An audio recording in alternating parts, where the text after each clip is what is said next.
This is the Chiropractic Connection, a podcast by chiropractors for chiropractors.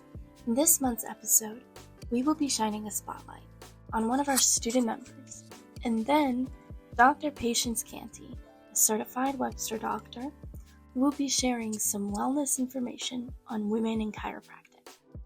Then, for those of you who missed GCA's spring conference, one of the speakers, Dr. Mark Charrette, will be sharing some tales of extremity adjusting.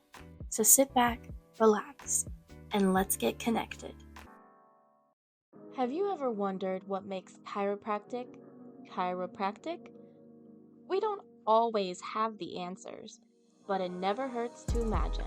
Hey everybody, Dr. Eric Plasker here. So glad to be with you for another Philosophy in Action. And the topic for today is women in chiropractic. And listen, women need chiropractic. We all know that. Why? Because everybody needs chiropractic. The thing about for women, the demands on women today, taking care of families, working in the home, 2 jobs, 3 jobs, 4 jobs sometimes, a lot of stress on the body, and they cannot afford any downtime. We know that the stress that they go through every day, day in and day out, can affect their hormone balance, can affect their body chemistry, which is regulated by the nervous system. So making sure that women, through every phase of life, even obviously young women, little girls going through puberty, and then obviously women as they get into adulthood, it is very important to make sure that their nervous system is right, to minimize stress, to keep them strong, and also ensure chemical balance. You know, it's interesting. We have quite a few patients that have been to medical clinics for functional medicine. And what they do is they take the blood test and they make recommendations for hormones that are natural bioidentical hormones, but they're still hormones that are being supplied from the outside. And they take this blood test and they get recommendations on what they should be taking based on the results of their blood test. Well, we've had quite a few people over the years, especially recently, where people have gone and had that testing. They got on bioidentical hormones years ago. They've been taking them for years. All of a sudden, they start getting adjusted. They go back to the doctor for a regular checkup, and the doctor will say to them something like this, you know, what are you doing differently? You do not need near as many hormones as you are taking. Something's changed in your body. And our patients will say, yeah, I started getting adjusted by a chiropractor. My nervous system is working right. I'm feeling so much better. So can you make the adjustments to what you've been giving me? Because I don't think I need that much anymore. It's kind of exciting to know that the body has the ability to adapt. So if you've never thought about it from this perspective before, I think it's really important that you think about it from this perspective and ask your people if they are on hormones, have you noticed any change since you've started getting adjusted? Because we do know that the body does kick in. The body has the ability to heal itself. It doesn't happen all the time. Doesn't happen every single time. Sometimes it takes extended care where we start to see those results, where people change from that perspective. Sometimes it never changes, but it's definitely worth the conversation and it's worth the education because we see it. I know a lot of other chiropractors see it. We talk about it at seminars.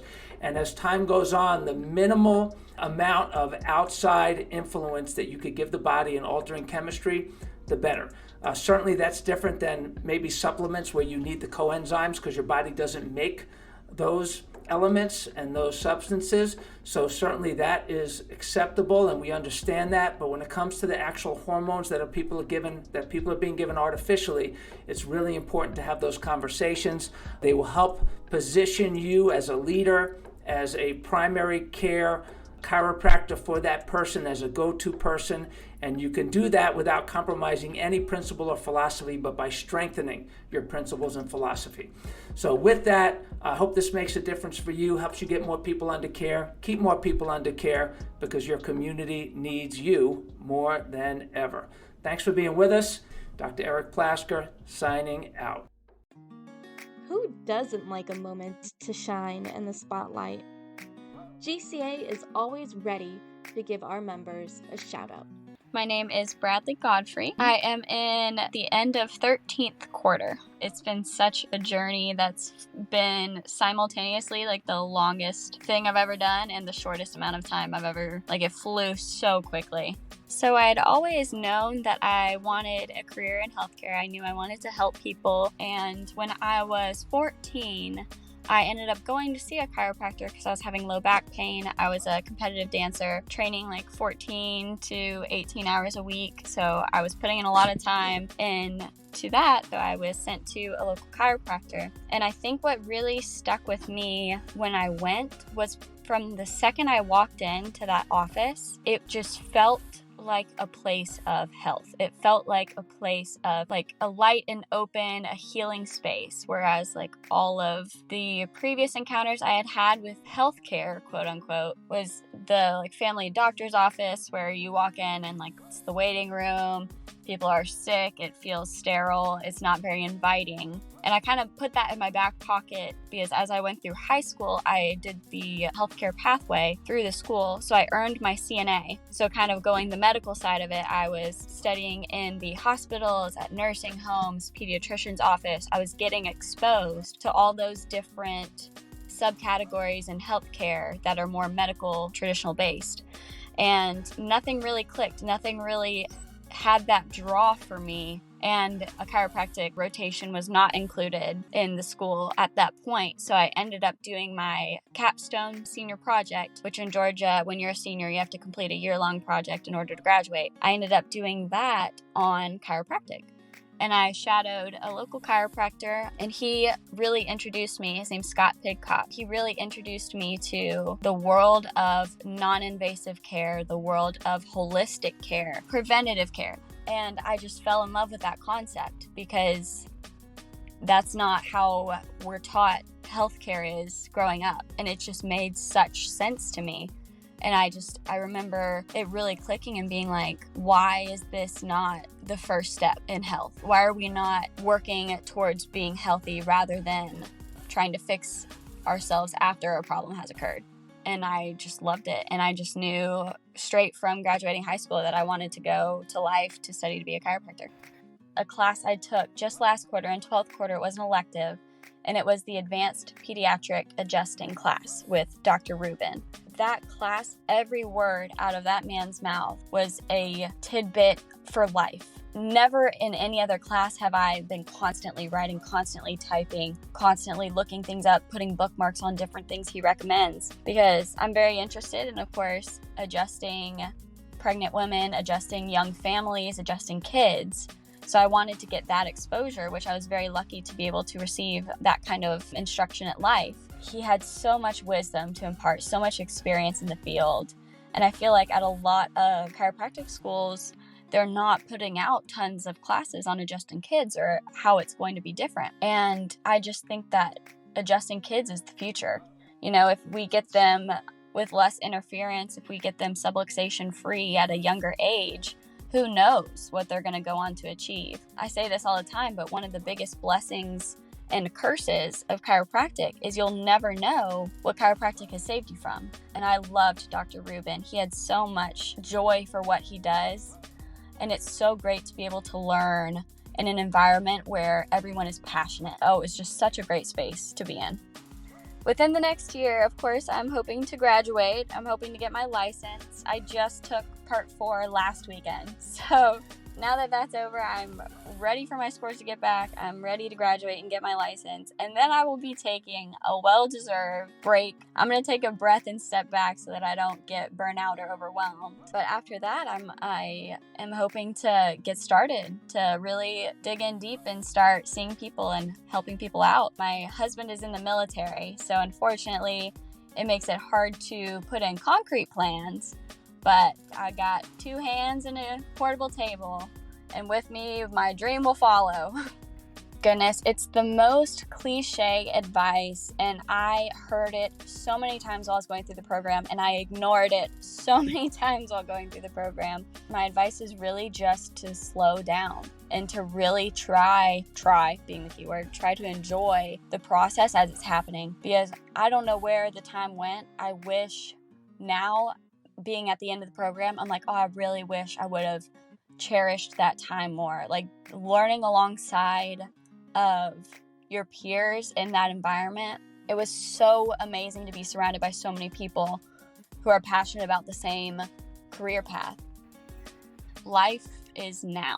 Because going through, knowing what I wanted to do for so long, I always was like, when I graduate, I'm going to go to chiropractic school. I'm at undergrad, I'm going to get my degree and go to the chiropractic program. I'm in the chiropractic program, I'm going to graduate.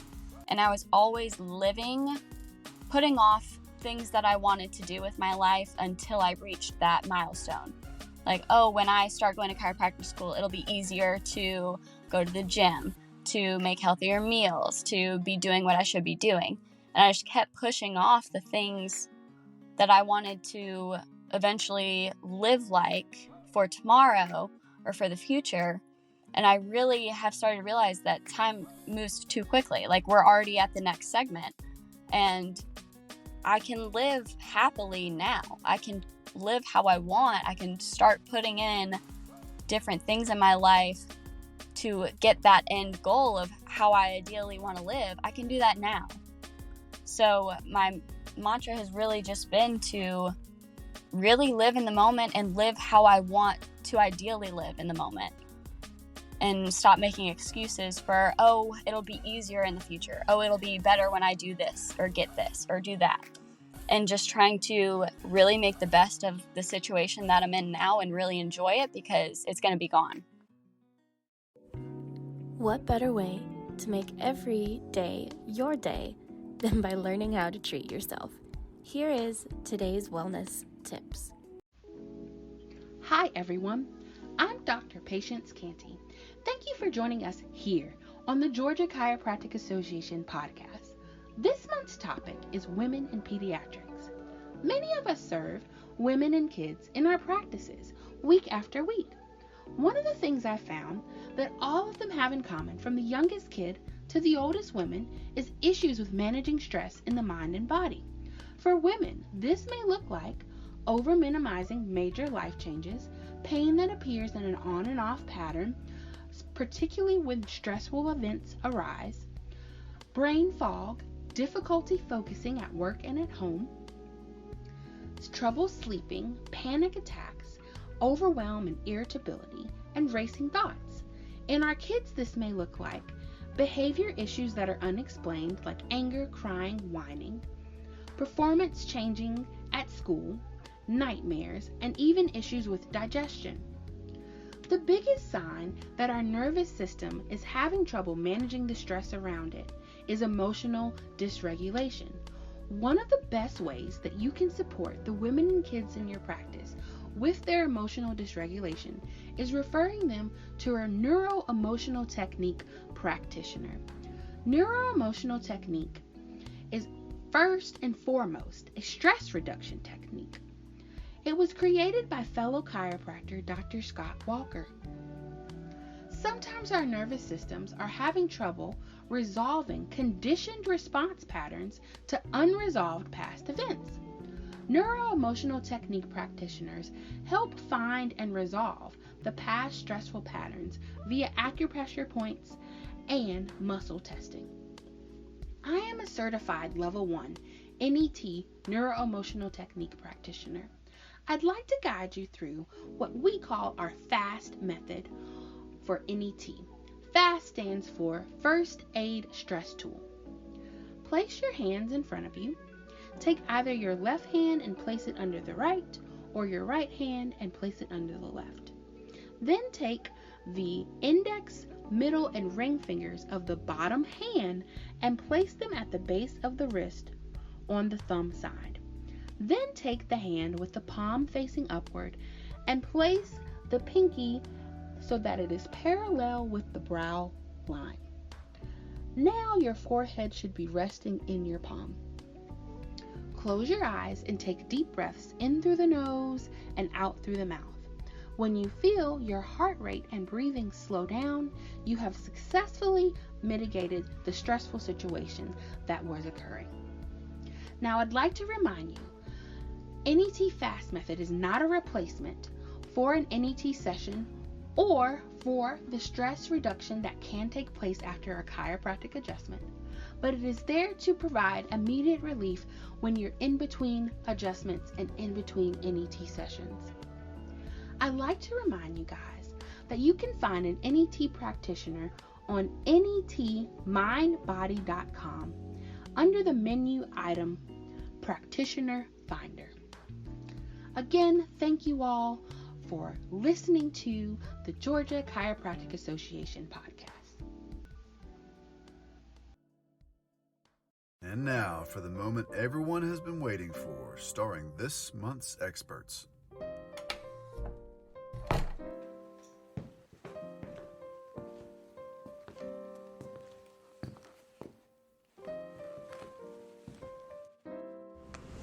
Well, hello everybody out there. My name is Dr. Ben McDowell, and I am here to tell you some very good news, which is that you are in the right place at the right time.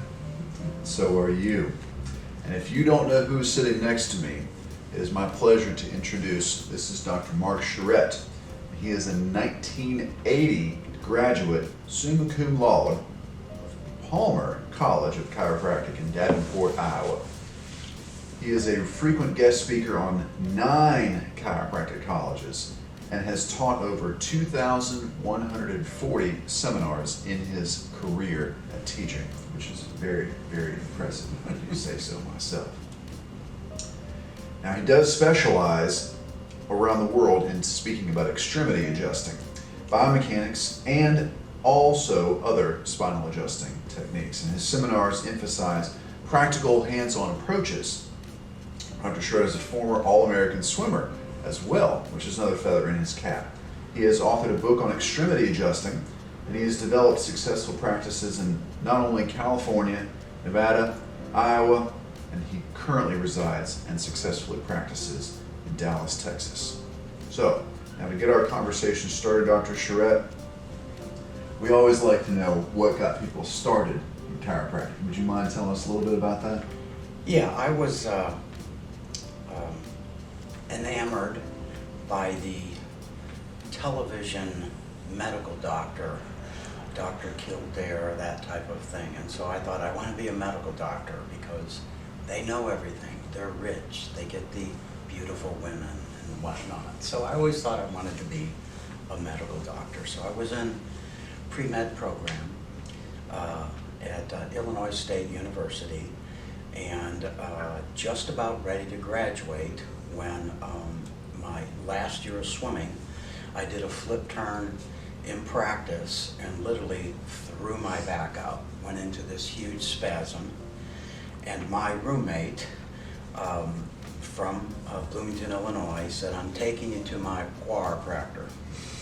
And Is that like that? Yeah, I didn't really know what a chiropractor was, but my two buddies basically helped me into this office. It was the typical 1970s office that was in a home. So they had to bring me up the steps, this big porch, walked in, and unbeknownst to me at the time, the chiropractor that I was about to see was a blind Palmer grad. And so... You said blind, like? Yes, blind. And so I didn't know that. He had various rooms.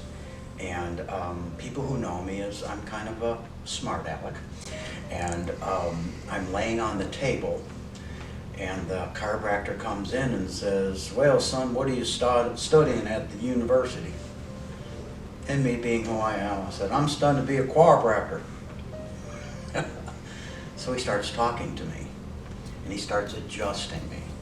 And I had low back pain and spasms, and as a teenager, I was one of those kids that had low back pain, and my mother took me to an osteopath that did kind of a mobilization type of thing. Grab your shoulder, grab your hip, crunch one way, crunch the other, take my neck, whip around, and it definitely helped. So I had been manipulated, so to speak, but I'd never been adjusted the way I was there. I noticed it was very different, much more specific. You know, it was obviously side posture, probably a diversified technique, who knows. I wasn't really paying, I didn't know anything about it. But walked out about 80% better. I started out on my back, and he did a bunch of stuff prone, then turned me on my back, and that's when I realized he was blind. And so it's like I kind of straightened up and kind of like, whoa, I better not be a smart aleck. And so he set me up for the next day. I go there, and this was a Tuesday, Wednesday. Well, that Friday we got on a bus and we swam against Notre Dame. Now, Illinois State, Notre Dame are not swimming powers, but Notre Dame is Notre Dame. And my parents, who were residing in Michigan at the time, drove to South Bend to see me swim. And I ended up having my best time ever.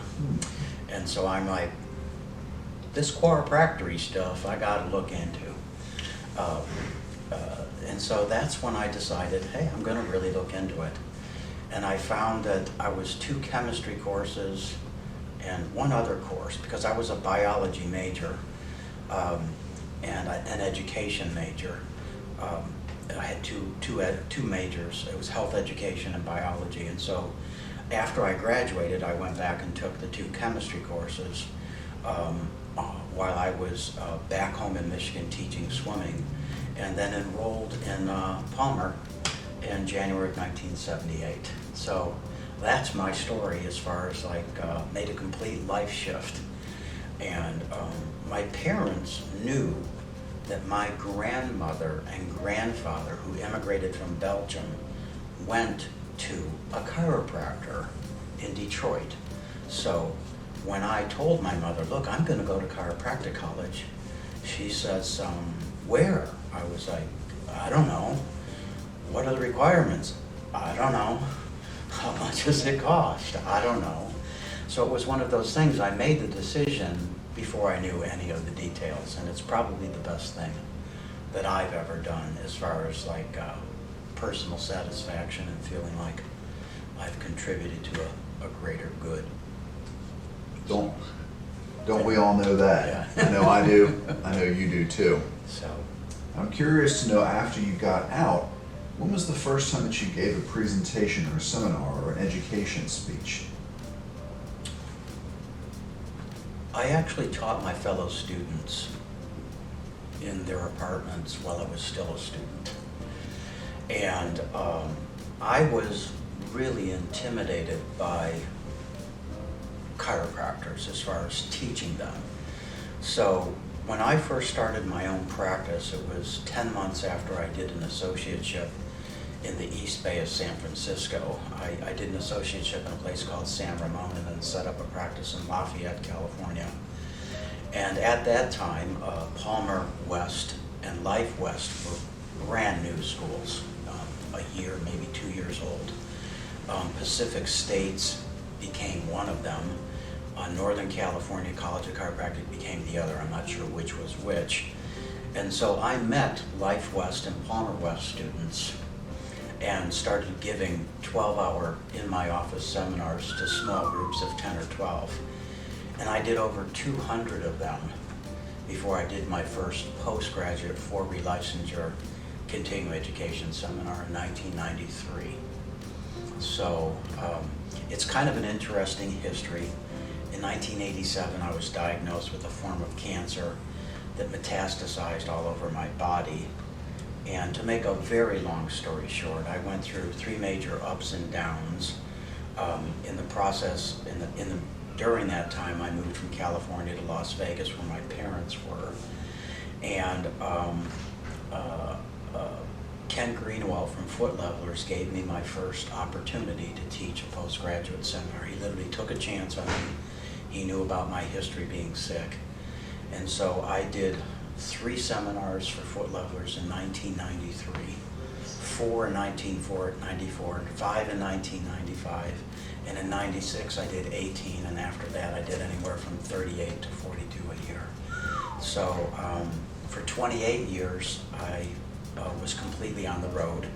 I was also involved in their college campus program, and that's how I got to go to 9 different colleges on a regular basis.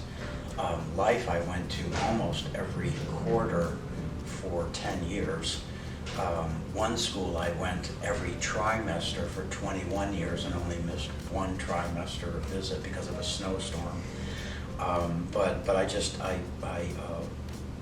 then became very interested in perfecting, getting better at being a better teacher. And I used to try to teach foot, knee, hip, wrist, elbow, shoulder, all in one seminar. and do a workshop. And so I would do a workshop one time through on the right side, and very few people left with any kind of confidence. So now that's why I pretty much, in a 12-hour seminar, we usually teach a lower extremity or an upper extremity so that we can do what's called deliberate practice. It's a degree that I got in education that involves a lot of repetition. And again, yesterday here at the GCA, we did 34 repetitions on the right foot and 19 on the left foot. But people now, with that number of repetitions, they know what to do. So you don't have to refer to notes, that type of thing. So I try to make people, instead of doing what I call a technique tease, where you show one or two things and get people to buy stuff, I decide to kind of do the hard work in class. So it's been really good that way, where a lot of people around the world, I see them.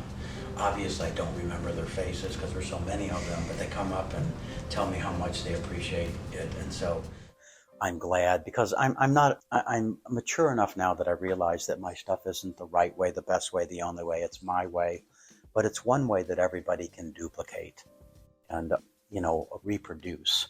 And people who know my story of being tracked as a slow learner, as taking remedial courses when I was younger, kind of left a little chip on my shoulder and made me work harder and eventually get into college prep courses and whatnot. So I've always been that type of person that nothing really came quickly or easily in an academic way.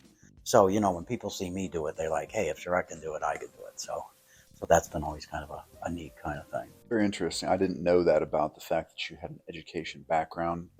I know that lends itself to how successful you've been in helping the chiropractors to up their game. Yeah. One time I gave a presentation that did not go over well. Only one time? It was one of those almost getting booed. It was a small group. It consisted of college administrators, some faculty, and I went over these percentages of how many college faculty and whatnot have degrees in training and education, and they didn't want to hear that. And I think it made some changes. I mean, my favorite people are college educators, chiropractic educators. I know what they go through. I know how difficult it is to please all of the different requirements and whatnot. So my hat's off to them. This is in no way condescending comment. No. But it's kind of like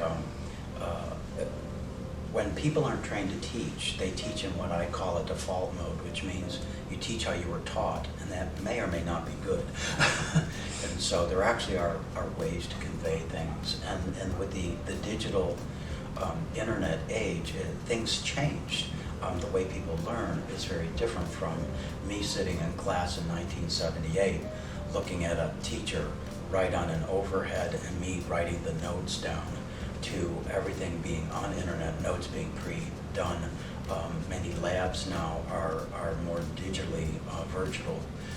And so it's a different system that we need to all adapt to. And instead of putting it down, we need to embrace it and enhance it and just try to get better at it. And so that we produce a better product, not an adequate product, So anyway. Yeah. We're always trying to build a better mousetrap. Yes. To that end, for the people that are listening out there that didn't have the benefit of being in class with you this weekend, or maybe haven't had a class with you in the past, what is a couple of things that you can convey to the listeners about the biggest things that you see that are made mistakes on it when it comes to extremity adjusting, and what can be done instead of that to make it better, again, to perfect that? Well, I have a protocols that are based on observing motion x-rays, where back in the 90s, over a 3-year period, 3 different years, I spent quite a bit of time in Germany working with biomechanics folks, and we never used a control group, so I cannot call it research. I can only call it observation, which is sad, because nowadays you really can't pay a volunteer to walk through a radiation field for research purposes. You can only use radiation for diagnosis and treatment. So to duplicate what I did would be either difficult or impossible. So what we did, for example, on the lower extremity, is we walked people on a treadmill. Again, this is in VHS days, not digital at all. And we would use a European version of what you might call a bone or skin marker, and walk people on treadmills. And in the lower extremity, we tracked 53 different motions. And but there were 7 in the foot that were unique to the pronation pattern, which I now call the pronation protocol. Navicular, cuboid, cuneiforms, metatarsal heads, talus, calcaneus, fibular head. And so I tracked where they went and just either developed or used adjustments that literally went in the opposite direction. It's really that simple. And from a neurology approach, I was being told, or should I say from a clinical approach, I was being told that, hey, things like low back pain, this type of stuff seemed to stabilize faster, last longer as far as relief when you do this foot, knee, and hip stuff. And at the time, I only had knowledge of the mechanics or biomechanics of it. I mean, if you think asymmetrical foot pronation, yeah, it can affect a knee, a hip, pelvic tilt, makes all sense. Using orthotics to stabilize, yeah, makes sense. But a German neurologist informed me, which is where I eventually came up with this term called the noisy joint. It started out as this concept called proprioceptive noise, where I learned that if you look at a joint complex, which what I'm going to say next is really based, for the most part, on Dr. Christopher Kent's 1995 article on disaffrontation, a word that he made up, DYS, affrontation, and talked about how when joints misalign and subluxate, that the type 1, 2, and 3 mechanoreceptors decrease, and that means that the type 4s or nociceptors increase. And if they're strong enough, they can elicit the action potential in your sensory cortex, and that's how we feel pain. But one of the major things that excessive, if you want to call it that, nociception does to the human body is it reflexively activates the sympathetic nervous system. So to some degree, we go into that hyperexcitable central state where our heart rate goes up and our blood pressure goes up, respiration goes up, and you're kind of tight. And so I found that, hey, it makes a lot of sense to adjust on an indicator and not a symptom. Because, for example, a pronated foot is fixated, it's hypomobile, it literally can fire hundreds of billions of impulses. And if strong enough to set, your foot could hurt, but most feet don't hurt, most knees don't hurt, most low backs don't hurt, most things don't hurt. So using indicators like a restricted range of motion, some people like muscle testing, x-ray, and all of these things I think are not only adequate, but great. And so everything I adjust is on an indicator. And I often joke and say that, I wish all of my patients couldn't speak English, and I only spoke English, and I just have them lie down and I just adjust them on indicators. Because when I go to different countries that I don't speak the language and I have interpreters, I adjust people, and I have what's called a whole body adjustment, or head to toe, where based on indicators, I adjust the spine first and then go feet, knees, hips, wrist, elbow, shoulders. And on a regular basis, somebody, say from Korea, from Japan, from Malaysia, gets up and goes, how did he know my elbow hurt? I don't know, I didn't. I just found the indicator and did the appropriate protocol. So that's kind of what I do. So I call joints that don't hurt or don't hurt yet, or aren't symptomatic yet, a noisy joint. And my little mantra is turn down the noise. So that's kind of how that works. So I was just adjusting people here at the GCA, and same kind of thing. It's like, I joke and say, shut up and lie down. I got problems of my own. And I'm just joking. But that's how I kind of clear it all out. So in my practice in Dallas, I have one of those really true wellness practices where at least 80-85% of my patients come in with very minimal symptomatology, and everything's a tune-up because they realize the value of it. I think most chiropractors will agree that acute pain patient is stressful. It's hard work. And not that we don't want to take care of acute people, but that if you have a group of people that you've educated to the point where you can get them in a true wellness practice, I think that's the way to go. It's definitely a lot of fun, yeah, isn't it? Yeah, it really is. And having a person, how's it going today? I'm feeling great, Doc, want to stay that way. That's my kind of patient. Oh. Yeah. Wow. Love to hear that. Yeah. I'm going to step back for a second, key in on the indicators that you mentioned. Would it be too forward to ask if you could reveal some of those indicators to the listeners in case they're thinking, I didn't have time to go to CE this weekend, I want to get some of this I use a information. variety of indicators. Most of them are very conventional. When it comes to the feet, like I taught here yesterday, visual indicators are very reliable. And you can mix and match a variety of indicators. And when it comes to the feet, most feet are pronated.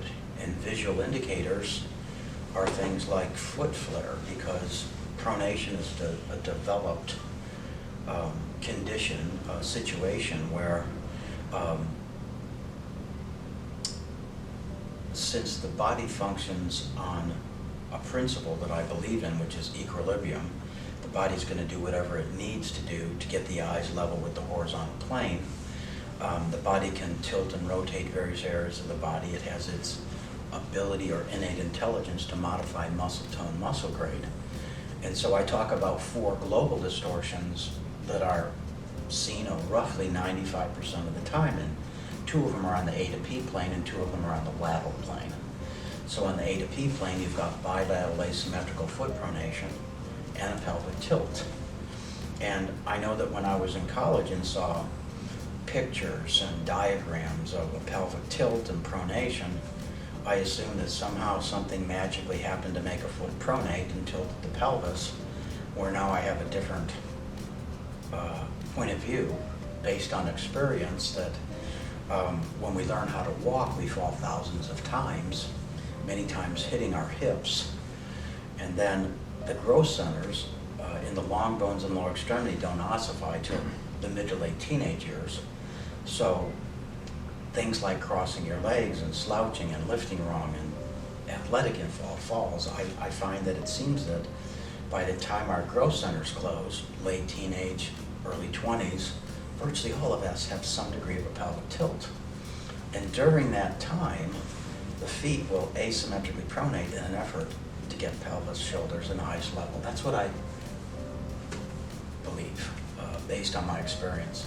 So the feet, the arches are supported by ligaments, and so there's really no way to fix a foot, and that's how I got into foot taping originally, and then orthotics.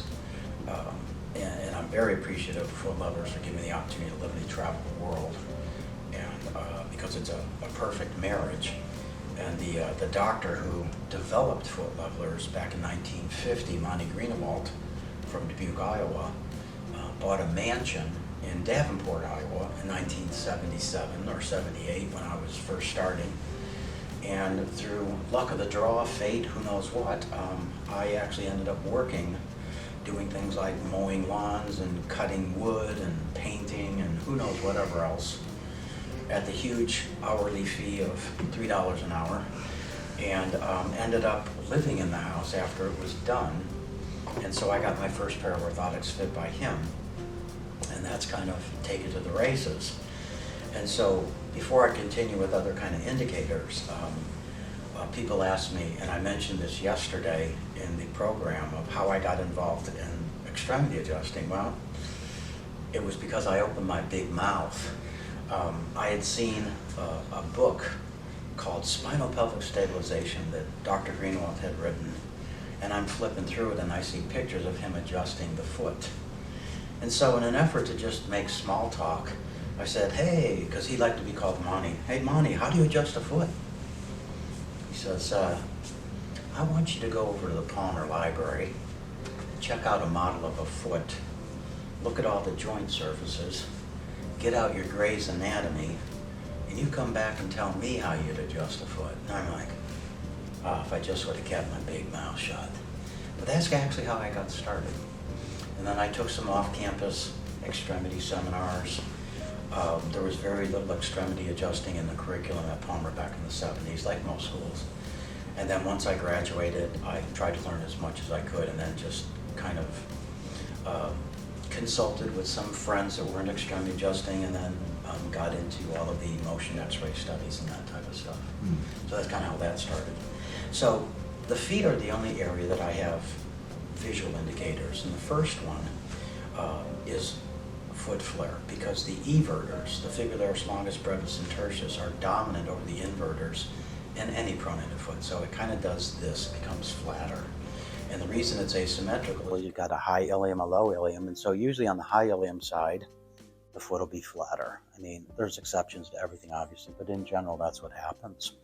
So the other one is, I talked about 4 postural distortions that are common: bilateral asymmetrical foot pronation and a pelvic tilt. The other 2 are actually on a lateral view. And this is research that was done by Dr.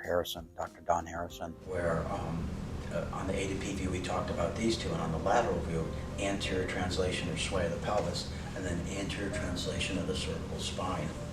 So I talk about how looking at arches is not really a great way to categorize anyone. I started with feet in the time when we thought flat feet are pronated, high arch feet are supinated, and that has nothing to do with that. The big 2 indicators are if a person has foot flare, no matter if it's a flat foot, high arched, or somewhere in between, an anterior translation, meaning the ear isn't over the AC joint, that person's a pronator. So you could have flat-footed pronator, high arch pronator, that type of thing. And so the more military posture, where the feet are straight ahead, that's your supinator, and that occurs about 3% of the time. So that's kind of how I do the feet. In the knees, I use an orthopedic light test, where the knee's in locked extension. And if the tibia and femoral condyles are lined up, there'll be no medial or lateral motion with the knee in locked extension, no matter what shape the ACL, collaterals, and meniscus are. So any amount of motion, medial and or lateral, with the knee in locked extension is an indicator. And on the hip, there can be a variety of them. I actually basically use a muscle test of general hip flexors. And if that's not strong, technically a grade 5, meaning it doesn't isometrically contract or lock, that's an indicator too. So I just go looking for the indicators. When it comes to a wrist, the wrist has 7 adjustments just like the foot, and if you find an anterior depression of the lunate, you know the lunate's gone anterior, and the scaphoid and triquetrum have arced posterior, the metacarpal's gone lateral, radius known as spread with the radius going lateral, ulna going medial, and the proximal carpals go superior. And that's what I learned on motion x-ray.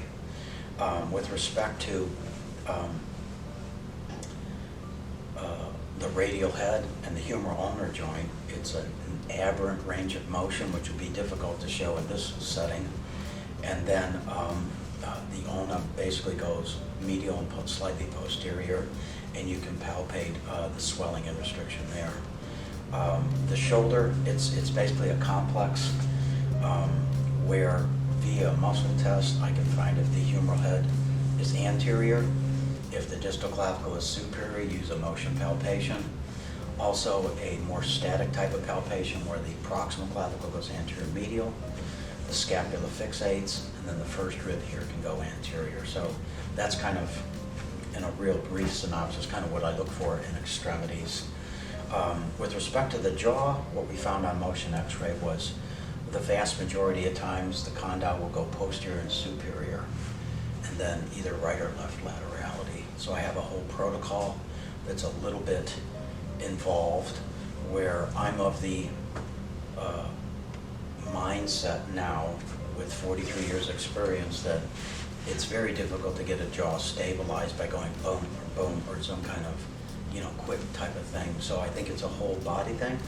I learned from Dr. Charrette from SOT back in the late 70s that yes, feet are involved, pelvic tilt's involved, all this stuff, and that the jaw will actually gain a postural advantage.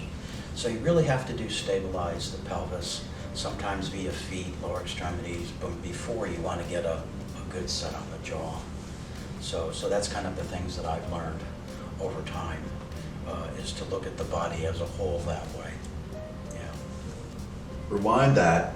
If you're listening, I get it. Rewind it, pause it, play it, write it down. Play it, write it down, rewind it again. That right there, you heard it here first. That is gold. Thank you. Thank you. Furthering on that, what are some healthcare trends that you're seeing that are going in the wrong direction, and how you feel like that our doctors of chiropractic can apply these principles of extremity adjusting to kind of get those trends back on track or improve them?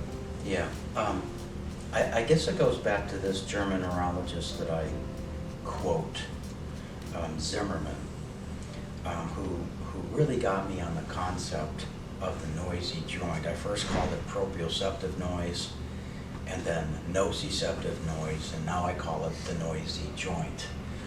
And he talks in his stuff about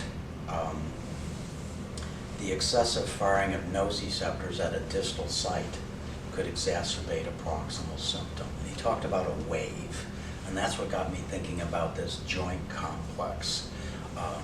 There's several colleges that teach a version of disafferentation called joint complex dysfunction, and that's basically the same thing I'm talking about, where if you found an indicator and you put motion in the tissue via an adjustment, like the high velocity pop, low amplitude type of adjustment that we do, whenever we put motion in the tissue, the type 1, 2, and 3 mechanoreceptors fire, and they inhibit the nociceptors at a level of the spinal column. So when you're adjusting a wrist and elbow or shoulder, it happens here. When you adjust a foot and a hip, it happens here. And so that's what I found out. But the big is when you look at everything and you turn down as much noise or all the noise as you can, you bring a patient from a more sympathetic dominant, tight, more symptomatic, to a more relaxed, less symptomatic. And so if you were to use autonomic and organic indicators, like say bilateral blood pressure and heart rate, respiratory rate, even cortisol levels, you'd find that we go from a more hyperexcitable, sympathetic, dominant fight or flight state to a more balanced state, you see. And the concept that I like to teach students, especially beginning students that haven't had neuro yet, is that inhibiting the sympathetic nervous system is not the same as stimulating the parasympathetic. They're two different ways, okay? There's several ways that I have heard to activate or stimulate the parasympathetic nervous system, but probably the way that I think works best is a breathing technique. It's very popular now within certain groups. There's a medical doctor who was very popular years ago named Andrew Weil, and I believe he's in his 80s now, still alive in Phoenix. And if you go on his website, he popularized this thing called 478, and it's something that I do every morning and night and recommend it to my patients, where you take a slow, deep breath in that takes 4 seconds, you hold it for 7, and then you blow it out slowly like your mouth was a straw for 8 seconds. And so it's not like it puts you to sleep or anything, it just balances the parasympathetic. So my patients with sleep problems, this or that, but it doesn't mean you only do it at night. I do it morning and night, and there's some people that do it a lot all day long. And so that's a little bit off track here, but that's one of the things that usually doesn't come up is parasympathetic. But getting back to my protocols, the turn down the noise thing is designed to deal with what all of us live in, which is this super excitable central state. And so that's why people leave going, they talk about a feeling of lightness, that type of stuff. And it lasts anywhere from a couple hours to a couple days in most cases. But it is nice doing the whole body on every visit, or at least checking everything, and having a patient that's overall satisfied and refers in. So, yeah. That's definitely going to help the future, help with this country. Yeah. And more So people. getting back, again, addressing your question, if I got a little off tangent, is I think of people, chiropractors, healthcare practitioners, many times, not every time, but pay attention to things that don't hurt, that may cause the symptomatic area to be there. My experience is knees, pretty much everybody's feet are involved. Sometimes it's very minimal, sometimes it is the whole thing. uh, if a person came in with a unilateral shoulder problem, I will virtually guarantee you, and if they're a dominant right-hander, I'll virtually guarantee you, they have a subluxation pattern in their wrist and elbow that's feeding into this, but literally doesn't hurt and probably never will. And so by turning down distal noise, if you want to call it that, you can affect this for a longer term. So, so the other thing that I stressed in the past, and actually had a seminar called ASR, is the A stands for adjust, and then the S is stabilize or support, you know, things like orthotics, taping, braces, and then R is rehab. So I think all three of those are important. And look at the, in a chiropractic sense, the whole body. Yeah. Again, boys and girls, in your practice, every single one of us is doing the same thing. We're serving those people, but recognize that you're serving the greater good. You're changing the health of that person. You're changing the health of the people that are around them by inspiring them to get chiropractic care. And like he said, by helping out with the things that are indicators, problems that haven't happened yet, as far as your patients go, the spending that we're having in this country is going to dramatically go down because you're being preventive, and an ounce of prevention is worth a pound of the cure.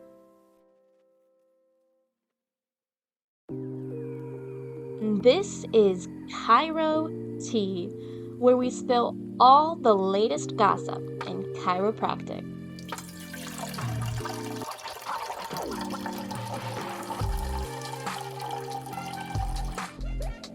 Most people really don't realize outside of our profession, but musculoskeletal is the highest cost in healthcare.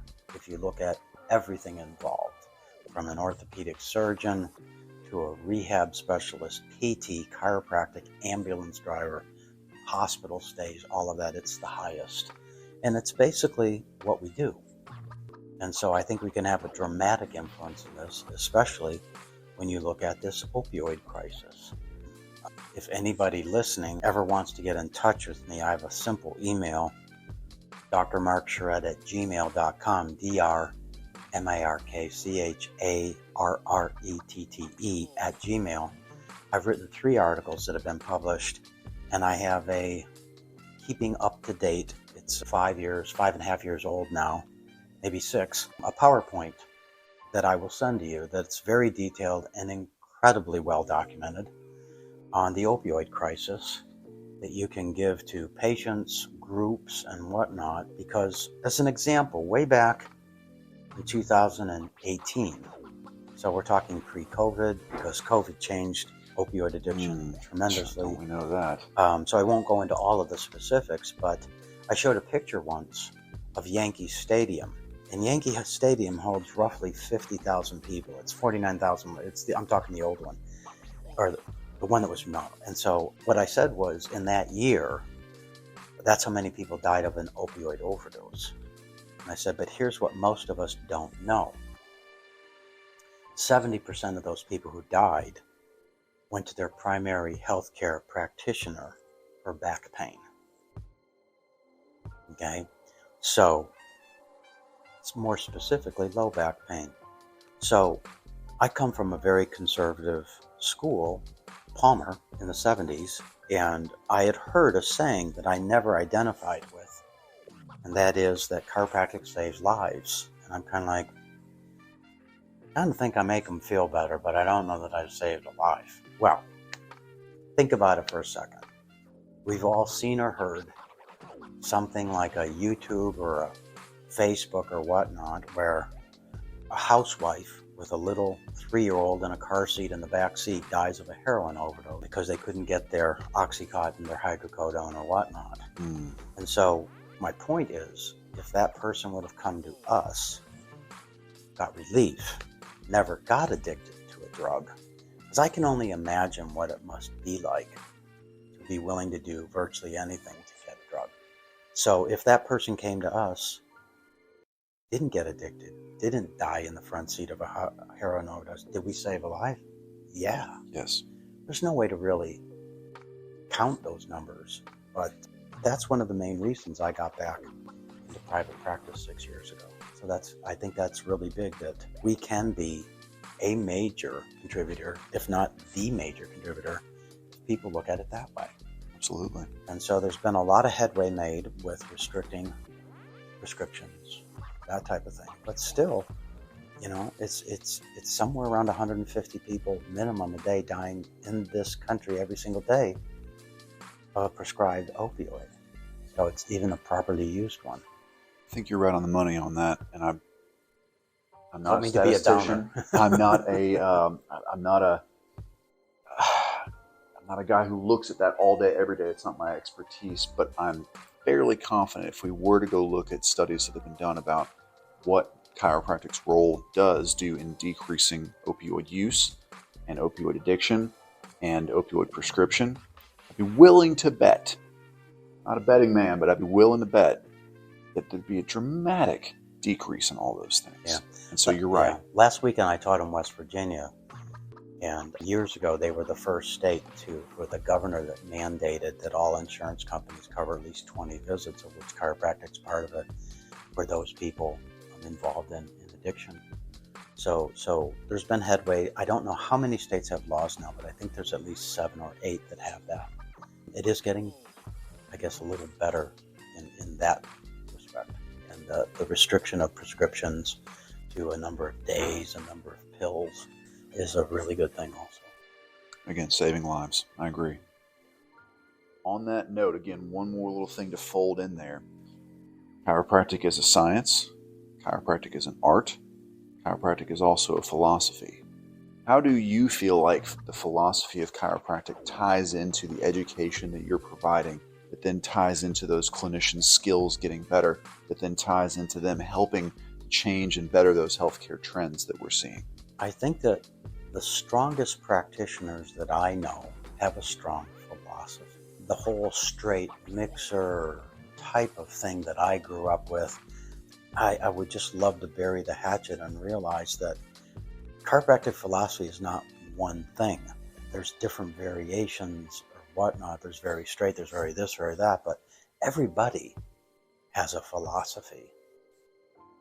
Some people are more allopathic in their philosophy, and I think we have a big umbrella in our profession that everybody can get under. And so I'm into cooperation with everybody instead of fighting. Amen, and brother. being divisive. So I'm very thankful I went to a school that had a strong philosophy. Most schools now don't. I'm not complaining about it, but I'm just saying in my case, I'm very happy because it kind of is the glue that keeps it together. I agree. It is the glue. It's that third leg that they talked about. And if you're listening out there, we could do more to have that unified philosophy. We really will go farther if we're together. I'm sure if we were to hammer it out, maybe we'd have some differences in opinion. I don't care. I can tell you don't care either, because we both love the same thing. Chiropractic, it's helping people. That's what we should all unify behind. I had a feeling you were going to think the same way, and I'm glad to know that. Dr. Charrette, this has been a pleasure of mine. Listening out there, I know you've enjoyed it too. So you heard it here first at the Chiropractic Connection, the first and only state association chiropractic podcast in the Georgia Chiropractic Association. So you've been in the right place at the right time. Until next time, let's let them have it.